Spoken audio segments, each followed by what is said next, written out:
Bren and a croeso St Fagans. Good afternoon and welcome to the Museum of Welsh National Life here at St Fagans, just outside Cardiff.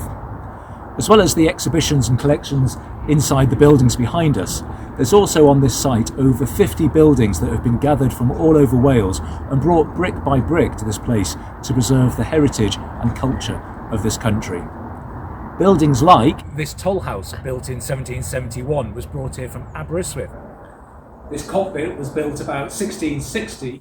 St Tylo's 13th century church. And this Victorian single-room schoolhouse, brought here from Lampeter. St Fagans is also a site for experimental archaeology, like these recreations of Iron Age roundhouses. St Fagans is also the site of the Battle of St Fagans, which happened on the 8th of May 1648. It was the last large set-piece battle of the English Civil War and almost brought the Civil Wars to an end. In this area behind me was drawn up the Parliamentarian force. At this end, where the woods are now, was the Parliamentarian horse, and then about 400 metres beyond that, the blocks of pike and musket. Drawn up about half a kilometre in that direction were the Royalist forces. This was a force of 8,000 men, but they were mostly inexperienced and armed with improvised weapons and farm implements. The battle lasted for just about 2 hours, and at the end of it, the Royalists were routed and the rebellion brought to an end.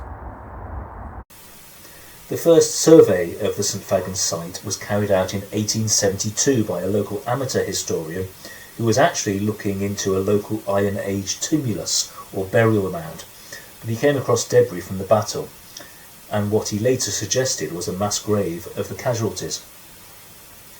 No further work was done until 1948 when the National Museum of Welsh Life opened. However, it wasn't until 2008 that the first proper archaeological survey of the area was undertaken and included a metal detector survey of the fields around the site.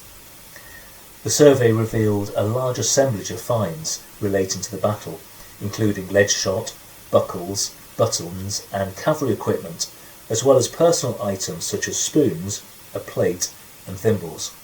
Two further surveys of the battlefield were undertaken in 2012 and 2013 and included aerial LiDAR surveys and the use of ground-penetrating radar. Today the site is predominantly agricultural pasture and woodland. Apart from a single information board in the St Fagans Open-Air Museum, there were no markers to the battlefield and no memorial.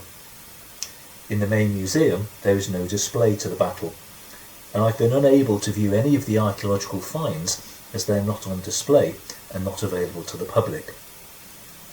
Most locals, and even a few of the museum staff, seem unaware that such a significant battle took place right on their doorstep.